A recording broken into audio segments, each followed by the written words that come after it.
किसान जी, यदि आपके पास आम का बाग है या फिर आपके पास आम का पौधा है और उसमें आप यह जानकारी की खोज कर रहे हैं कि जो आम का जो स्प्रे होता है वो पहला स्प्रे, दूसरा स्प्रे, तीसरा स्प्रे कब करना चाहिए, कितना बार करना चाहिए, उसमें किन किन रसायन का प्रयोग करना चाहिए और जो स्प्रे हम करते हैं उस स्प्रे से हमको क्या क्या लाभ देखने को मिलेगा या किस प्रकार के कीट और व्याधि का उसमें नियंत्रण मिलेगा।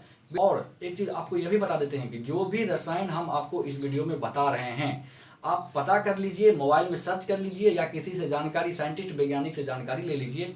जो दवा हम आपको बता रहे हैं बिल्कुल जेन्युइन दवा है, बिल्कुल प्रयोग किया हुआ दवा है और मार्केट में या खेत पे सबसे बढ़िया रिजल्ट इसी दवा का है। तो नमस्कार किसान जी, स्वागत है आपका मिस्टर मिलियनरी फार्मर पे। चैनल पे नहीं तो चैनल को सब्सक्राइब कीजिए। चलिए वीडियो को स्टार्ट करते हैं। सबसे पहले हम आपको बताते हैं कि सबसे पहला स्प्रे कब करना चाहिए आम के बाग में या पौधे में। तो सबसे पहला स्प्रे जनवरी महीने में करना चाहिए। जनवरी में आपको जो है 3 प्रकार का प्रकोप आपके आम के बाग में देखने को मिलेगा। सबसे पहला नंबर पे जो प्रकोप होता है वो है जाला। जाला आपको बहुत अधिक मात्रा में देखने को मिलेगा।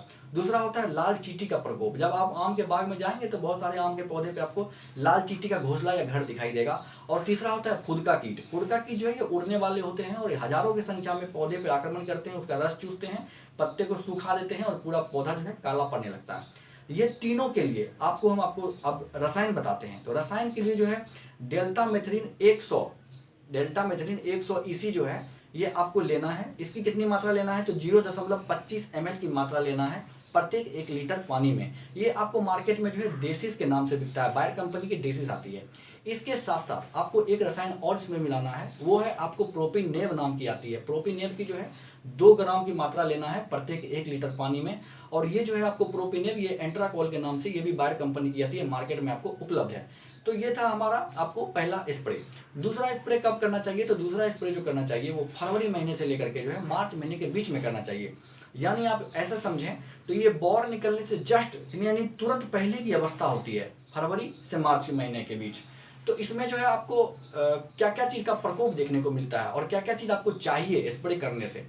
तो इसमें आपको फुदका कीट, आपको बता रहे हैं फुदका कीट का बार बार प्रकोप होता है। उसके बाद गुच्छा रोग, ये गुच्छा रोग जो होता है ना ये बहुत ज़्यादा मतलब गंभीर बीमारी होता है, गंभीर तरह का ये समस्या है। इससे बहुत ज़्यादा पुष्प जो है बौर जो है झड़ने लगता है और उत्पादन में 30 से 40% तक की गिरावट होती है। तीसरा होता है कि हमको ये जो दूसरा स्प्रे हम इसलिए करते हैं क्योंकि हमको गुणवत्तापूर्ण जो है बौर चाहिए, यानी स्वस्थ हिष्ट पुष्ट और अधिक मात्रा में बौर चाहिए। तो इसके लिए कौन कौन सा रसायन हम आपको बताते हैं। सबसे पहले नंबर पे जो फुदका कीट लगता है उसके लिए जो है आपको इमिडाक्लोप्रिड का इस्तेमाल करना चाहिए। इमिडाक्लोप्रिड का जो है 0.75 ml का मात्रा प्रत्येक 1 लीटर पानी में आप लीजिए। ये मार्केट में जो है आपको कॉन्फिडोर के नाम से मिल जाएगा, बायर कंपनी का ये भी आता है। दूसरा नंबर में बताते हैं कि जो गुच्छा रोग बता रहे हैं और गुणवत्तापूर्ण बौर बता रहे हैं, इसके लिए आपको एक दवा है, बहुत बढ़िया दवा है।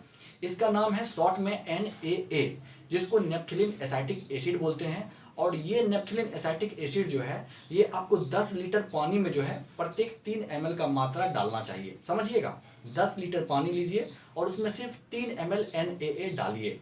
यदि आप नेप्थिलीन एसाइटिक एसिड डाल रहे हैं तो उसके साथ साथ जो है आप प्रोपिनेव यानी कि एंट्राकोल जिसका नाम है उसका भी जो है 2 ग्राम प्रत्येक ml या 2 ग्राम प्रत्येक जो है 2 ग्राम प्रत्येक 1 लीटर पानी में जो है प्रोपिनेव को भी डालिए। ये मार्केट में एंट्राकोल के नाम से मिलेगा। यदि आप एंट्राकोल नहीं डालना चाह रहे हैं दूसरा स्प्रे में तो एंट्राकोल की जगह पे आप जो है घुलनशील सल्फर मार्केट में बिकता है, घुलनशील सल्फर।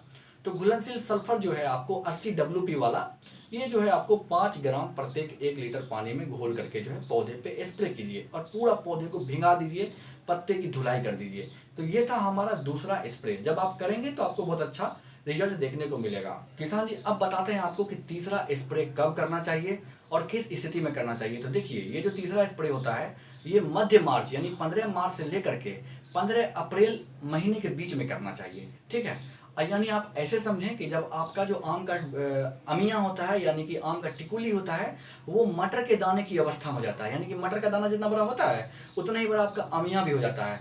तो ये आपको जो है तीसरा स्प्रे करने का सबसे सही समय है। तीसरा स्प्रे करने का मुख्य उद्देश्य होता है 3-4 चीज। आपको पहला बताते हैं फुदका कीट, बहुत अधिक मात्रा में आम के पौधे पे या आम के बौर पे आक्रमण करता है। दूसरा होता है दहिया कीट। तीसरा होता है पाउडरी मिल्ड्यू, जिसको सामान्य भाषा में या देहाती भाषा में भभूतिया रोग भी बोला जाता है। और चौथा होता है अन्य बीमारी। सबसे पहले आपको बताते हैं फुदका कीट और दहिया कीट।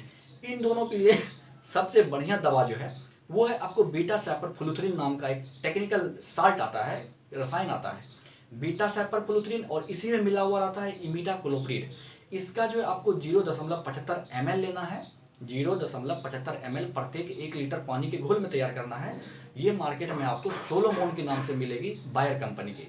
इसके साथ साथ आपको जो है एक रसायन इसमें और मिलाना है, इसका नाम है आपको टेबुकोनाजोल प्लस ट्राइफ्लॉक्सीस्ट्रोबिन। ये पाउडरी माइल्ड्यू के लिए है, ठीक है। इसकी मात्रा जो है 0.25 ग्राम लेना है प्रत्येक 1 लीटर पानी में, और ये मार्केट में जो है नेटिवो के नाम से मिलेगी। और आपको चूंकि आम का बौर अभी बन रहा है, तो अन्य बीमारी भी आपके एरिया के अनुसार देखने को मिलेगा।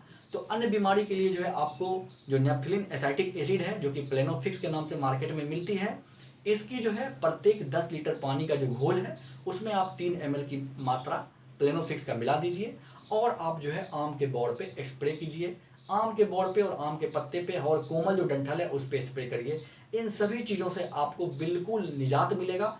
अब बात करते हैं चौथा स्प्रे कब करना चाहिए और कौन कौन से रसायन का प्रयोग करना चाहिए, ठीक है। तो चौथा स्प्रे जो करना चाहिए, तो आप ऐसे समझिए कि मई महीना जो होता है, मई महीने से लेकर के जून महीने के बीच में करना चाहिए। आप ऐसे भी समझिए कि जो आम का बौर होता है उसमें जो आम का अमिया होता है वो नींबू के आकार का हो जाता है, यानी कि बिल्कुल आपको छोटा छोटा अमिया दिखने को मिलता है, ठीक है। यानी जिसको टिकोला बोलते हैं, टिकोला के साइज का हो जाता है। इसमें आपको सबसे अधिक फल मक्खी देखने को मिलता है, उसके बाद फुदका कीट का प्रकोप देखने को मिलता है, तीसरा नंबर में जो है आपको पाउडरी मिल्ड्यू का प्रकोप देखने को मिलता है, और सबसे अधिक जरूरी इस समय यह होता है कि जो आम का गुणवत्ता होता है उसको हमको सेल्फ लाइफ को बढ़ाना है। सेल्फ लाइफ बढ़ाने कहने का मतलब ये हुआ कि जब हमारा आम पक के तैयार हो जाता है तो उसको हम तोड़ते हैं, तो कुछ आम होता है जो 2 दिन में सड़ जाता है, कुछ आम होता है जो 10 दिन में सड़ता है, कुछ आम होता है जो 20-25 दिन में सड़ता है। तो जो आम सबसे लंबे समय तक सड़ता है उसका सेल्फ लाइफ उतना ही अधिक होता है, और वही आम हमको तैयार करना है अपने पेड़ से, इसलिए उसका सेल्फ लाइफ भी हमको बढ़ाना पड़ेगा। और उच्च गुणवत्ता वाला आम चाहिए, यानी आम चमकीला हो, देखने में गोल हो, सुदृष्ट हो और उसमें कलर हो। इसके लिए जो है आपको सबसे पहले बताते हैं कि फल मक्खी के लिए कौन सा दवा का प्रयोग करना चाहिए।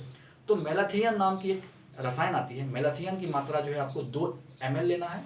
इसके साथ साथ जो है आपको 10 ग्राम गुड़ लेना है। मेलाथियन और गुड़ दोनों को आप मिला दीजिए। मिलाने के बाद क्या कीजिए, 1 लीटर पानी में इसको घोल बना दीजिए और उसके बाद आप स्प्रे कर दीजिए। समझ गए, मतलब मेलाथियन 2 ml लेना है और जो है 10 ग्राम गुड़ लेना है, दोनों को मिला करके प्रत्येक 1 लीटर पानी में घोल तैयार कर लेना है। ये गुड़ इसलिए मिलाया जाता है ताकि पौधे के बॉड पे या पत्ते पे जाकर के ये चिपक जाए, और चिपकने से क्या होगा कि लंबे समय तक पौधे पे बना रहेगा। कोई भी फल मक्खी इस पे आएगा तो इस पे सटेगा और वो मर जाएगा या तो भाग जाएगा। दूसरा नंबर में फुदका का बात करते हैं। तो फुदका के लिए आपको हम बता चुके हैं कि बीटा सैपरफ्लुथ्रिन प्लस इमिडाक्लोप्राइड ये सबसे बेहतर दवा है, जो मार्केट में सोलोमोन के नाम से बिकता है। 0.75 ml की मात्रा आपको लेना है प्रत्येक 1 लीटर पानी में।